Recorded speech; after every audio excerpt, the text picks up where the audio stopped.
श्री स्वामी समर्थ. नमस्कार मंडळी. आजचा हा उपाय तुम्ही सुरुवातीपासून शेवटपर्यंत नक्की ऐका, कारण हा साधासुद्धा लिंबाचा उपाय नाही.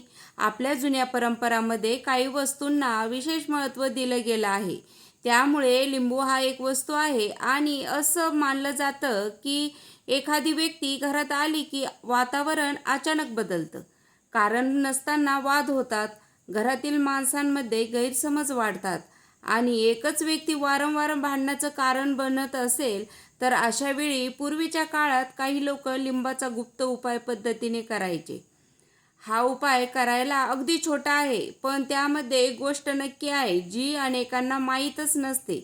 लिंबू कुठे ठेवायचं यापेक्षा ते कसं ठेवायचं हे महत्त्वाचं मानलं जातं.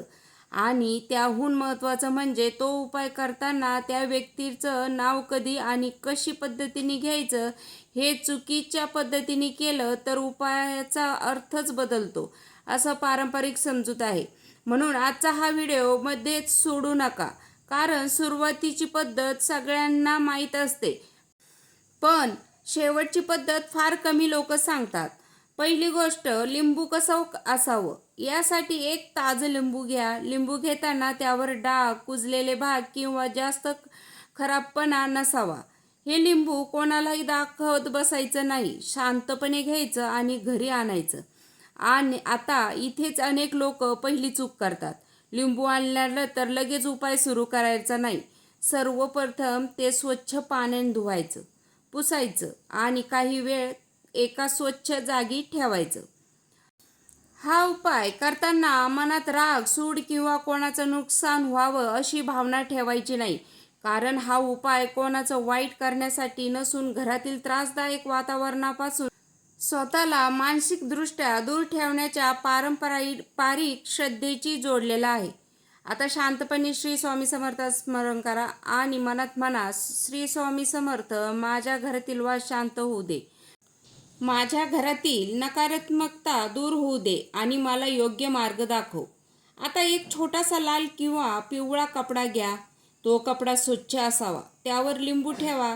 आता काही क्षण शांत बसा आणि ज्या व्यक्तीमुळे तुम्हाला सतत त्रास होतो तिचा विचार मनात आणा, पण त्या व्यक्तीबद्दल वाईट इच्छा करू नका.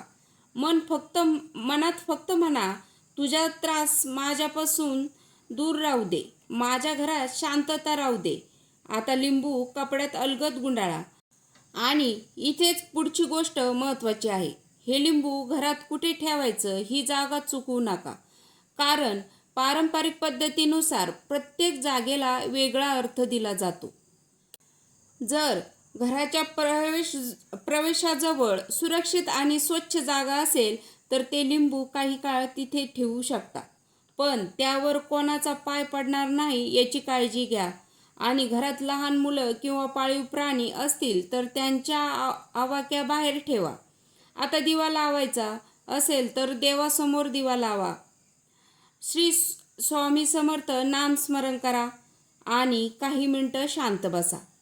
मंडळी, आता तुम्ही हा भाग नीट ऐका.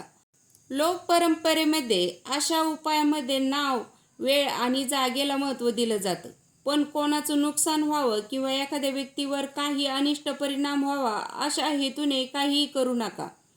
त्याऐवजी त्या व्यक्तीचा विचार करून मनात फक्त एवढंच म्हणा, तुझ्याकडून येणारा त्रास माझ्यापर्यंत पोहोचू नये, माझ्या घरात शांतता राहू दे, हे 3 वेळा मनात म्हणा आणि नंतर विषय सोडून द्या. वारंवार त्याच व्यक्तीचा विचार करत बसू नका, कारण कधीकधी आपल्याला त्रास देणारी व्यक्ती घरापेक्षा जास्त आपल्या मनात राहायला लागते आणि इथूनच त्रास वाढतो. आता लिंबू ठेवल्यानंतर पुढचे 24 तास घरात शक्य तितका वाद टाळा. कुणी मुद्दामून बोललं तरी लगेच उत्तर देऊ नका, कारण हा उपाय करून त्याच दिवशी मोठं भांडण केलं तर आपणच तयार केलेली शांतता आपणच मोडतो.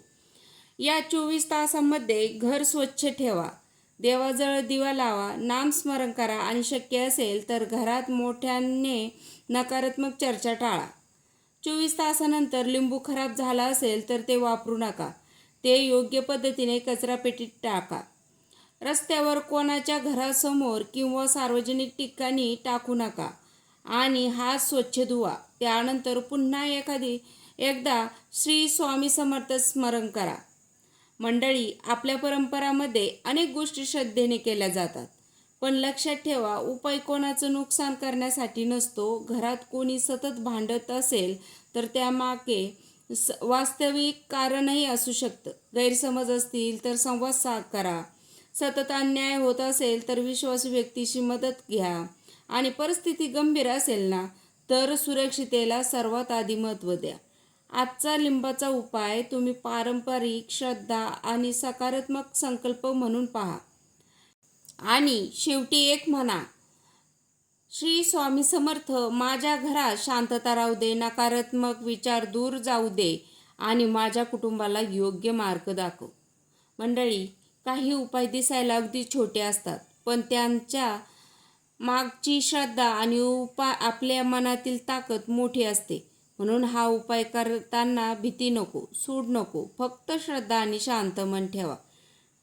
श्री स्वामी समर्थ, श्री स्वामी समर्थ, श्री स्वामी समर्थ. आता मंडळी, असेच तुम्हाला नवनवीन व्हिडिओ पाहिजे असेल तर माझ्या चॅनलला सबस्क्राईब करा, शेअर करा आणि बेल आयकनचं बटन नक्की दाबा, जेणेकरून तुम्हाला जे माझे व्हिडिओ येतील ते तुम्हाला लगेच बघायला भेटतील. आणि तुम्हाला जर पूर्ण हा व्हिडिओ आवडला असेल तर चॅनलला लाईक नक्की करा. तर धन्यवाद. भेटू पुढच्या व्हिडिओमध्ये.